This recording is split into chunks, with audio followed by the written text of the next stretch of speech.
Yani kabirler doğrusundaki videomuzun devamı yine universal kabirlere sizlere göstereyim. Ben Type-C çıkadı. Bir tane iPhone, bir tane Type-C, bir tane micro çıkadı yine. Bir tarafı Type-C bulalım. Bunun en küçük variantından bu. Kızıl. Taşının özü 5 amper.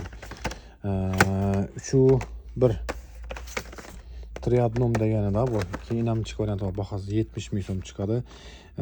Buna dıksanızda bir yakın 100 bir volt getirdi. Alt dıksanızda Type-C boladı. Bir tane iPhone, bir tane Type-C, bir tane microsu var. Bakası 70 ming so'm çıkadı. En küçük variantı var buna yine. Bir yakın 100 bir bu alınmaydı.